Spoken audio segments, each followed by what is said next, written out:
Jungle Jim.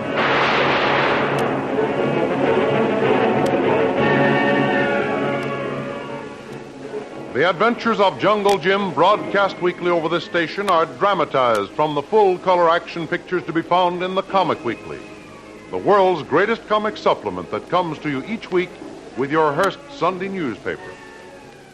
Join the 11 million adults and 6 million youngsters who make their weekends more enjoyable reading the world's greatest comic and adventure pictures by the world's best artists, featured in every issue of the Comic Weekly, which is now bigger and better than ever, for there are 2 big additional pages of comics in the Comic Weekly. Insist on the Sunday newspaper that brings you the Comic Weekly.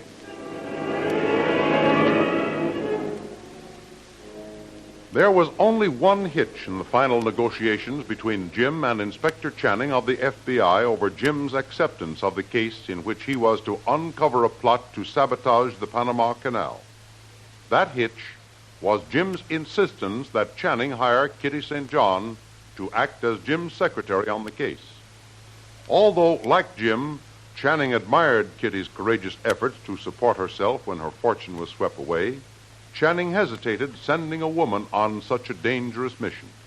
But he finally gave in, called the restaurant where Kitty worked as a waitress, had her come in for an interview, hired her, then called Jim and told him everything was settled. Jim immediately dashed over to Channing's office to arrange the last-minute details of the trip. Well, here I am, Channing. Well, I'm glad to see you, Jim. So you managed to get Kitty St. John okay, eh? Well, now, it wasn't as easy as all that, Bradley. We came within an inch of not getting her to agree. You know, she's a pretty sensible, level-headed person. What'd I tell you? But tell me, what was wrong?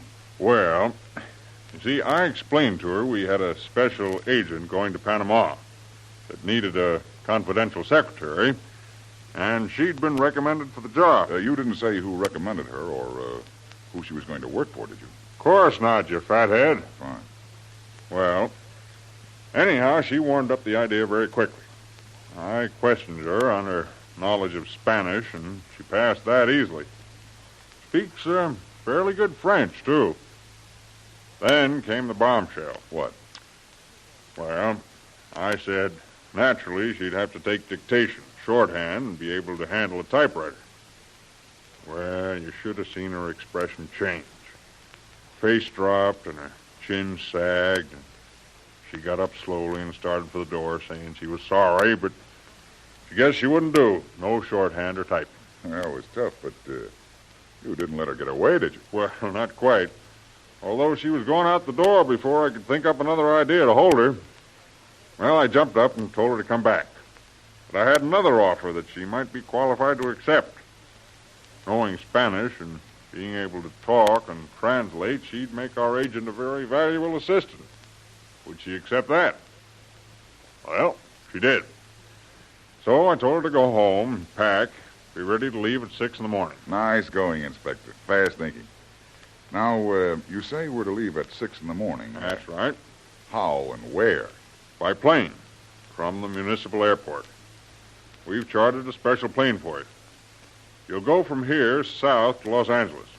From there, over the border, southeast to Mexico City. Boy, you certainly do things up right. Private plane, eh? Mm-hmm. Boy, that's the way I like to travel. Oh, but say, who meets Mrs. St. John tomorrow morning and puts her on the right plane? I do. I'll be there to see you off.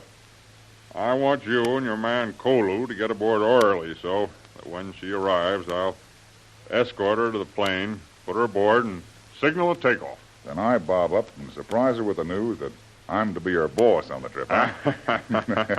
That's the idea. Well, once we get her in the plane, it'll be too late to change her mind in case she's too proud to accept help from you. You'll both be on your way, and my mind will be at rest. It's been a tough job getting a final acceptance out of you. Well, you've got it now, Inspector. I'm all ready to start. While I can't give a definite decision as to the final outcome of this case, I promise you that I'll do everything to break this case and bring that traitor to justice.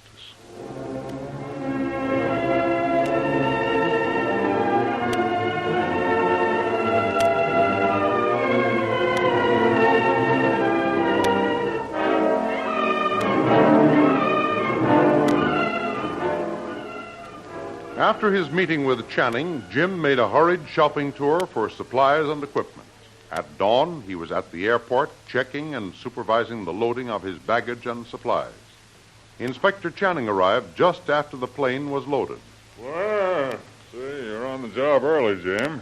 Right. What's the matter?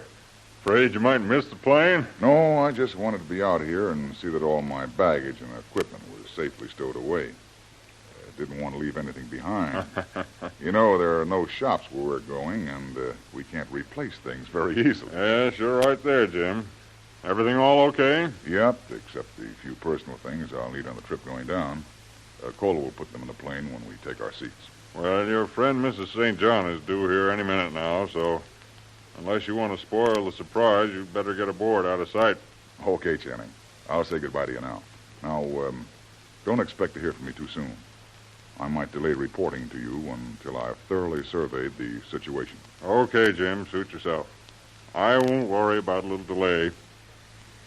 Now, you have a list of our agents with whom you can communicate if necessary. They're all 100% reliable, although we haven't advised them about your part in this investigation. No one knows you're even coming. Fine. Well, so long, Jim. Have a good trip. Best of luck in your job, and safe, quick return. Thanks, Inspector. And so long now. Hope to see you soon. You better hurry up to the gate up there and find my assistant. Okay, Kolu. Bring those things aboard and get in. Yes, sir. Okay, pilot. You can start to warm up your motors. There's one passenger to come, and I'm going to get her right now. Should be able to take off in, 10 minutes or so. All right, sir. All right, sister, let's warm her up. Oh, there you are, Mrs. St. John. Looking for me? Why, yes. You told me to wait for you here. What will I do about my baggage, Mr. Channing? I'll take care of that at once. Porter, Yes, sir. take this lady's luggage out to that chartered plane over there at gate number 7. One of the officers will put it aboard. Yes, sir, right away. There's your plane over there, warming up.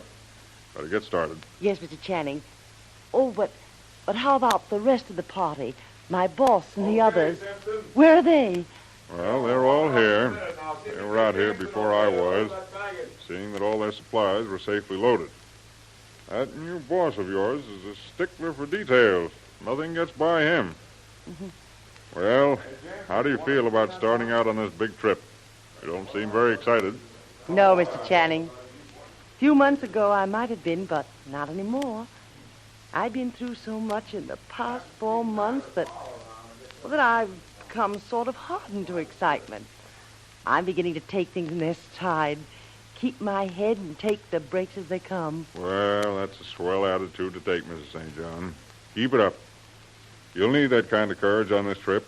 It's a great opportunity for you. I realize that, Mr. Channing, and I'm deeply grateful to you for giving me the chance. Don't mention it. Here, wait, I'll open that gate for you. Thanks. Oh, there you are. There's the plane down at the edge of the runway, see? I don't see anyone around the plane except that porter and one of the flight officers. Where is my mysterious boss? I thought he'd be on hand to be introduced to me so that, well, at least we'd get acquainted before taking off. Seems kind of funny he wouldn't want to meet me first.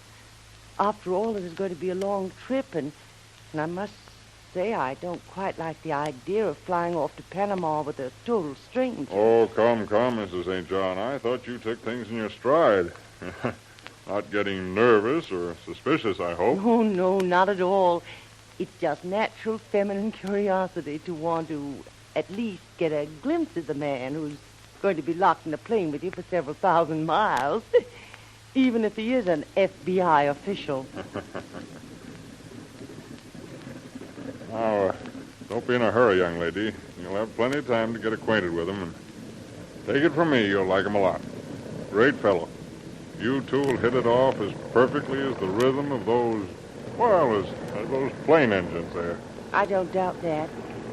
It's just the idea of jumping in a plane and thrusting myself at someone I've never seen before or heard of before and saying, well, here I am. Don't you know me? Why, I'm your new assistant, Kitty St. John. Well, it won't be as abrupt as that. I have described you perfectly in every detail. He'll be on the lookout for you, and I'm sure he'll put you at perfect ease. Well, here we are. You better get aboard. The pilot's all ready to take off. Officer. Yes, sir? The baggage all stowed away? Yes, sir. As soon as the young ladies are aboard, we'll take off. Surely they could hold the plane long enough for you to come in and introduce me before we take off. No. Besides, we're late now. No time for formalities. Oh. In you go, Miss St. John. So long. So long. Hope you have a nice trip and a safe journey home. Thank you. Okay, officer. Yes, sir. All right, Jerry. Slam the door. I'll catch it from the inside. Right. Bye, sir. So long, Jerry. Good trip, Bill. Right. All clear.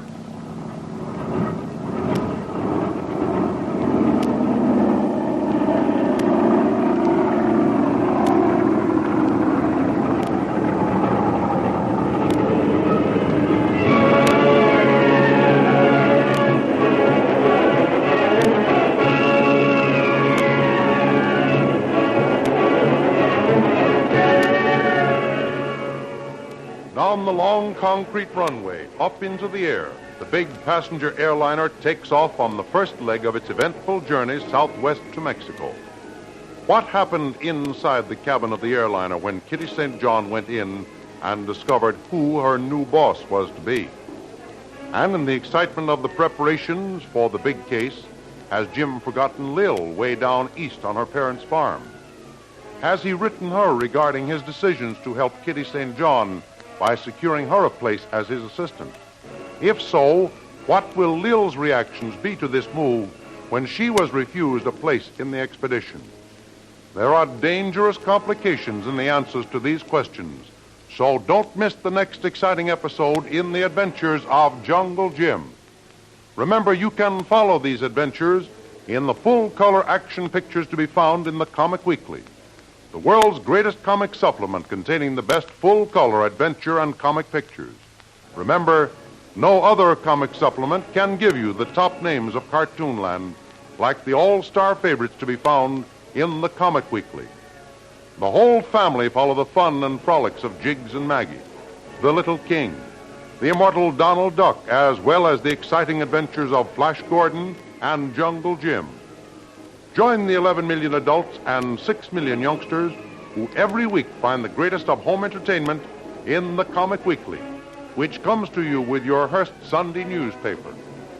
More thrilling radio adventures of Jungle Jim will be heard at this same time next week over this same station. Be sure to tune in.